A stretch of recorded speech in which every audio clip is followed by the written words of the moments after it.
The disclosure of classified information by NSA leaker Edward Snowden has set off a furious debate over civil liberties. But has it also harmed our national security? That question has divided people across the ideological divide, pitting traditional allies against each other. On one side, WikiLeaks founder Julian Assange, who on Sunday insisted that transparency is its own justification. He is a hero. He has told the people of the world and the United States that there is mass, unlawful interception of their communications, far beyond anything that happened under Nixon. On the other side, House Minority Leader Nancy Pelosi. She took the opposite view, pointing to the damage done to the U.S. by Snowden. I think that anybody thought he was a hero to begin with.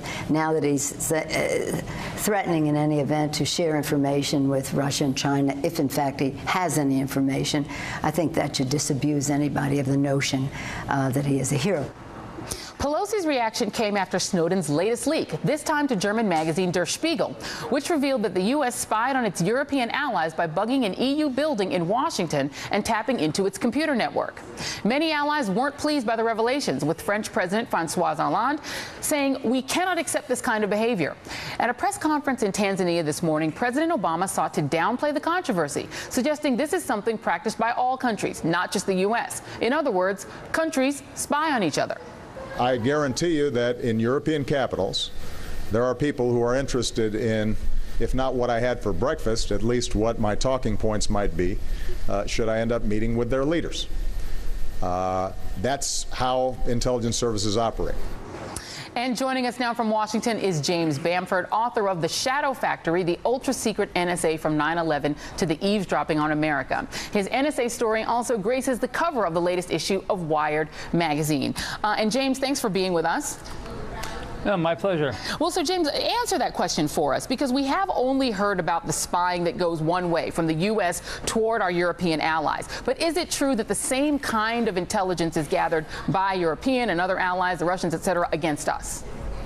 Well, it's true that they would like to collect intelligence from us, and it's true that they try to collect intelligence from us.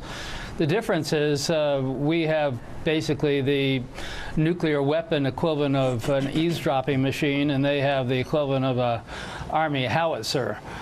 So we have far more money to spend on eavesdropping, far more technical capability, far more personnel, far more access.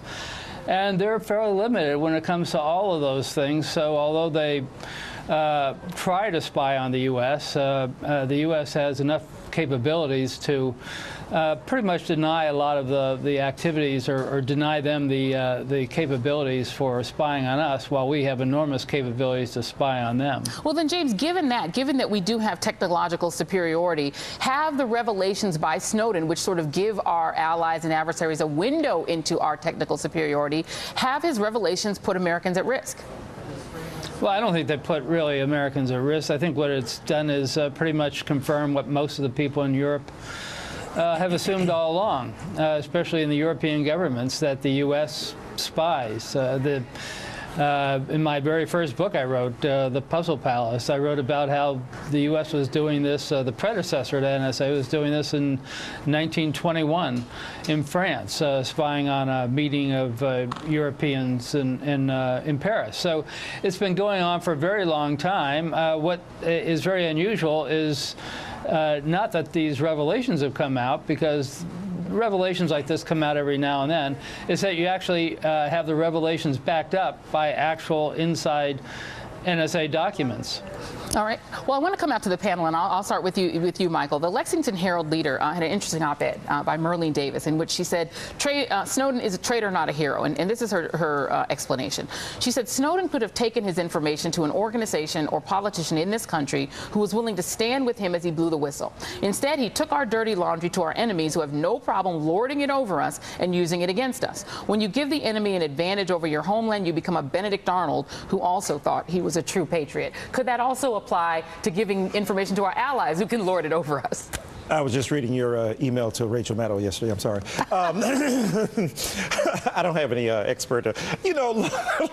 Look, I'm torn on this. On the one hand, they called Martin Luther King Jr. Benedict Arnold. They called Paul Robeson Benedict Arnold. There's been a whole history. Albert Einstein. We've spied on our own citizens, for that matter, and done some horrible things. At the same time, I'm not trying to celebrate Mr. Snowden as some kind of Einstein/Robeson/King. I think that if he felt comfortable with the fact that America would treat him, justly, maybe he would stand for the justice that could be meted out here. At the same time, somebody can say, if you want to be compared to the greats in our history, they've been willing to do what they did and then stand for the consequences right here in America. So it's really tough. But Ryan, I think the line was a lot clearer when what Edward Snowden was talking about was the collection of metadata of American citizens, when he was talking about email or telephone data of Americans. Now we've gone into this other territory. What we're talking about is stuff that could really undermine our diplomatic relations. Does it now seem less clear that what he was doing was straight-ahead whistleblowing? Well, he's now in a political power struggle with the U.S. government, so he's going to use the political tools that are at his disposal. Like he said, if we hadn't tortured Bradley Manning, then we'd have a better case of saying, hey, stay with us and go through our system of due process here. But the president said, look, this is what intelligence services do. Well, this is what competent intelligence services do, and ours has become incompetent because it is leaking like a sieve. And the reason is this eavesdropping, this overclassification is un-American. And so you have the people who are working in it, the Americans who are working in it, repulsed by it, and they're leaking, whether it's Bradley Manning, whether it's Snowden, whether it's all of these other leakers, they're pushing this stuff out into the public because they disagree with it. Well, you've put a lot in there. I think the Obama administration would disagree that they tortured Bradley Manning. And well, they tortured him. Are they both? They're either competent enough to completely go in. They made him stand naked for a year in a cold cell. They would disagree with that. But what I'm saying is they're either competent enough to completely reach into each of our lives and surveil us at every moment, or they're incompetent and can't really handle it. So they can't be both. They can't keep it secret. Well, I want to ask James Bamford one exit question.